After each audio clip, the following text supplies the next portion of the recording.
வணக்கம் நண்பர்களே.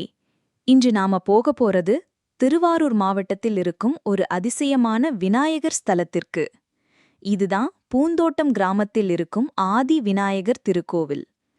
இங்குள்ள விநாயகர் பெருமான் சாதாரண சிலை இல்லை, உலகிலேயே மிகவும் பழமையான விநாயகர் வடிவம் என்று சொல்லப்படுகிறது. கோவில் வரலாறு. பூந்தோட்டம் கிராமம் திருவாரூருக்கு அருகில் இருக்கும் ஒரு சிறிய ஆனால் ஆன்மீகம் நிறைந்த பகுதி. இங்குள்ள விநாயகர் ஆதி விநாயகர் என அழைக்கப்படுகிறார். ஏன் தெரியுமா? ஏனெனில் இங்கு காணப்படும் விநாயகர் உருவம் பாறை வடிவில் இயற்கையாகவே தோன்றியது என்று நம்பப்படுகிறது.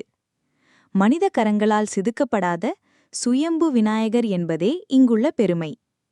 சிறப்பு. ஆதிவிநாயகர் பெருமான் கரிய மரிய போலி தோற்றமளிக்கும் ஒரு கருப்பு கிருஷ்ண சிலையில் வெளிப்பட்டிருக்கிறார். சிறப்பாக இங்கு விநாயகர் மூர்த்தி மிகவும் பழமையானதாகவும் முன்னோர் காலத்திலேயே வழிபாடு நடந்ததாகவும் புராணங்கள் சொல்கின்றன. மிகவும் விசேஷமா இந்த கோவிலில் முதலில் ஆதி விநாயகரை வணங்கி பிறகுதான் மற்ற தெய்வங்களை வழிபட வேண்டும் என்று ஒரு நம்பிக்கை உள்ளது. கிராமத்தின் பங்கு. பூந்தோட்டம் என்னும் பெயர் போலவே சுற்றிலும் பசுமையான வயல்கள், தோட்டங்கள், இயற்கை அழகு நிறைந்த இடம் இது. இங்குள்ள மக்கள் ஒவ்வொரு விழாவிலும் விநாயகரை பெரிய கொண்டாட்டத்தோடு வழிபடுகிறார்கள். விநாயகர் சதுர்த்தி நாட்களில் ஆயிரக்கணக்கான பக்தர்கள் வந்து சுவாமியை தரிசனம் செய்கிறார்கள். பக்தி அனுபவம். நம்பிக்கையோட சொல்றாங்க.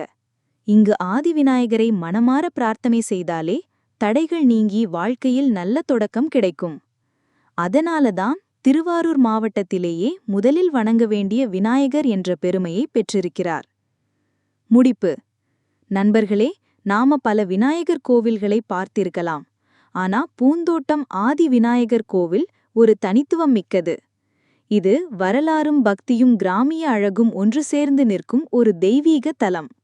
ஒரு தடவை திருவாரூருக்கு வர வாய்ப்பு கிடைத்தா இந்த கோவிலுக்கு கண்டிப்பா வந்து தரிசனம் பண்ணுங்க. நன்றி. மீண்டும் சந்திப்போம் அடுத்த ஆலய காணொளியில்.